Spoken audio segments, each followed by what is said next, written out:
오늘의 말씀은 역대상 9장 35절부터 10장 14절 말씀입니다. 기브온의 조상 여이엘은 기브온에 거주하였으니 그의 아내의 이름은 마아가라. 그의 맏아들은 압도니요. 다음은 술과 기스와 바알과 넬과 나답과 그들과 아이오와 스가라와 미글롯이며, 미글롯은 시므함을 낳았으니 그들은 그들의 친족들과 더불어 마주하고 예루살렘에 거주하였더라. 넬은 기스를 낳고 기스는 사울을 낳고 사울은 요나단과 말기수아와 아비나답과 에스바알을 낳았으며, 요나단의 아들은 무리바알이라. 무리바알은 미가를 낳았고 미가와 아들들은 비돈과 멜렉과 다레아와 아스이며, 아스는 야라를 낳고 야라는 알레멕과 아스마웻과 시므리를 낳고 시므리는 모사를 낳고 모사는 비느아를 낳았으며, 비느아의 아들은 르바야요. 그의 아들은 엘르아사요. 그의 아들은 아셀이며, 아셀이 6 아들이 있으니 그들의 이름은 아스리감과 보그루와 이스마엘과 스아랴와 오바댜와 하나니라. 아셀의 아들들이 이러하였더라. 블레셋 사람들과 이스라엘이 싸우더니 이스라엘 사람들이 블레셋 사람들 앞에서 도망하다가 길보아 산에서 죽임을 당하여 엎드러지느니라.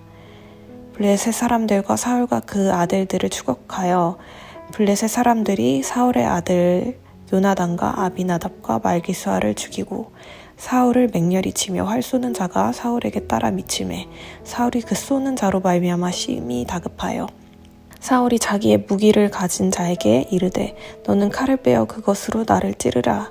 할례 받지 못한 자들이 와서 나를 욕되게 할까 두려워하노라. 그러나 그의 무기를 가진 자가 심히 두려워하여 행하기를 원하지 아니하매 사울이 자기 칼을 뽑아서 그 위에 엎드려지니, 무기 가진 자가 사울이 죽는 것을 보고 자기도 칼에 엎드려져 죽으니라. 이와 같이 사울과 그의 세 아들과 그 온 집안이 함께 죽으니라. 골짜기에 있는 모든 이스라엘 사람이 그들의 도망한 것과 사울과 그의 아들들이 다 죽은 것을 보고 그 성읍들을 버리고 도망하매 블레셋 사람들이 와서 거기에 거주하니라. 이튿날에 블레셋 사람들이 와서 죽임을 당한 자의 옷을 벗기다가 사울과 그의 아들들이 길보아 산에 엎드러졌음을 보고 곧 사울의 옷을 벗기고 그의 머리와 갑옷을 가져다가 사람을 블레셋 땅 사방에 보내 모든 이방 신전과 그 백성에게 소식을 전하고, 사울의 갑옷을 그들의 신전에 두고 그의 머리를 다곤의 신전에 단지라. 길르앗 야베스 모든 사람이 블레셋 사람들이 사울에게 행한 모든 일을 듣고, 용사들이 다 일어나서 사울의 시체와 그의 아들들의 시체를 거두어 야베스로 가져다가 그곳 상수리 나무 아래에 그 해골을 장사하고 7일간 그 음식하였더라. 사울이 죽은 것은 여호와께 범죄하였기 때문이라. 그가 여호와의 말씀을 지키지 아니하고 또 신접한 자에게 가르치기를 청하고 여호와께 묻지 아니하였으므로 여호와께서 그를 죽이시고 그 나라를 이새의 아들 다윗에게 넘겨주셨더라. 아멘. 역대상 9장 말미에는 사울 왕의 가문이 등장합니다. 그리고 10장은 사울 왕의 마지막 이야기를 담습니다. 사무엘상에서 사울의 이야기가 길게 나오는 것과는 대조적입니다. 사울의 최후만을 그리고 있습니다. 이 사울 가문의 이야기는 역대기의 기록 목적이 아니기 때문입니다. 사울보다는 다윗을 통해 나라를 일으키시고 그와 언약을 맺으시는 하나님을 보여줍니다. 그래서 사울의 이야기는 짧게만 등장합니다. 그리고 그의 죽음에 대한 분명한 평가를 내립니다. 13절, 사울이 죽은 것은 여호와께 범죄하였기 때문이라. 이 말은 그가 한두 번 단회적인 범죄를 저질렀다는 의미는 아닙니다. 그렇게 치면 다윗 역시도 엄청난 죄악을 저질렀습니다. 이 사울이 하나님께 죄를 범했다는 말의 의미는 그 뒤에 나옵니다. 그가 여호와의 말씀을 지키지 아니하고 또 신접한 자에게 가르치기를 청하고 여호와께 묻지 아니하였으므로, 몇 가지로 하나님께 죄를 범했다는 말의 구체적인 의미를 말해줍니다. 하나는 그분의 말씀을 지키지 않았다는 것입니다. 이 말은 그 뒤에 나오는 신접한 자에게 가르치기를 청했다는 말과 쌍을 이루어 해석됩니다. 또한 14절에 이어서 나오는 여호와께 묻지 아니하였다라는 말과도 대꾸를 이룹니다. 사울이 하나님의 말씀을 지키지 않았다는 말은 말씀을 지키기 위해 애를 썼지만 자신의 연약함으로 인해 불순종했다, 이런 의미가 아닙니다. 그는 하나님의 말씀을 지키고 하나님의 말씀으로부터 인도함을 받을 마음이 없었습니다. 그래서 하나님 대신에 신접한 자들, 이 무당에게 가서 앞날을 물었던 것입니다. 하나님은 사울을 왕으로 삼으셨습니다. 왕으로서 그는 자기 자신을 하나님 백성으로 가꾸고 다듬어야 할 뿐 아니라 자신에게 맡겨주신 나라를 이끌어야 할 책무가 있었습니다. 하지만 그는 하나님이 주신 나라의 앞길을 무당에게 물었습니다. 하나님의 지도를 받지 않았습니다. 그 결과로 여호와께서 그를 죽이시고 그 나라를 이새의 아들 다윗에게 넘겨주셨더라. 하나님은 하나님의 나라를 포기하지 않으십니다. 하나님께서는 사람을 세워 하나님의 나라를 통치하게 하시는데 택하심을 받은 사람이 하나님의 인도를 받지 않는다면 그 나라는 하나님의 나라가 될 수 없습니다.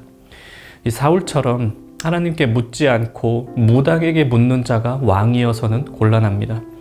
그의 왕권을 하나님께서 빼앗으신 이유는 너무도 분명합니다.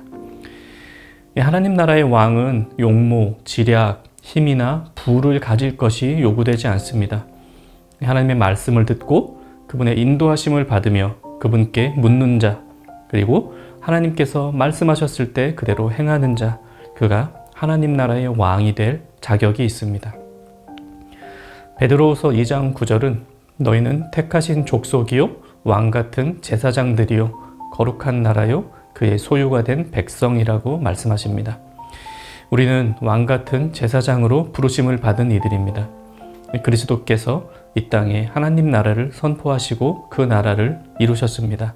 왕 같은 제사장으로서 우리는 하나님의 통치가 우리의 삶에, 이웃의 삶에 퍼지게 합니다.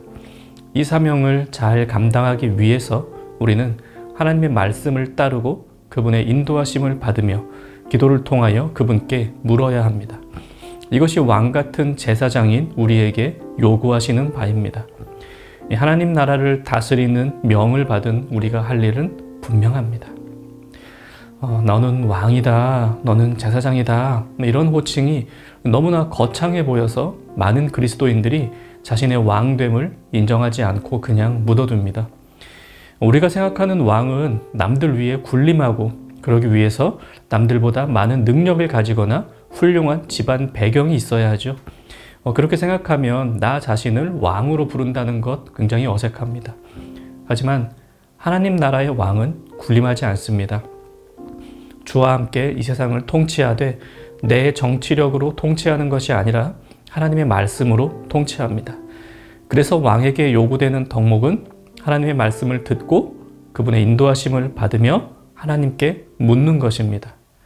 우리는 이런 왕으로 부르심을 받았습니다. 이 교회에서 가장 많이 강조하는 신앙 행위, 기도와 말씀이죠. 이 기도와 말씀은 왕 같은 제사장으로서의 삶을 살아야 하는 우리에게도 중요합니다. 말씀을 읽지 않으면 어떻게 세상을 통치할 수 있을까 알 수가 없습니다. 기도를 통하여 하나님께 끊임없이 묻고 답을 구하며 주신 답대로 살기로 작정해야만 합니다.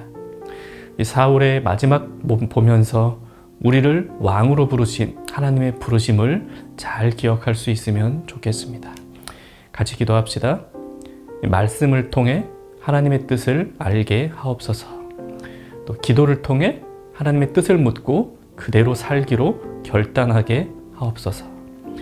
오늘 하루도 하나님의 인도하심을 받는 왕으로 살아가는 청년가족 되시기를 바랍니다.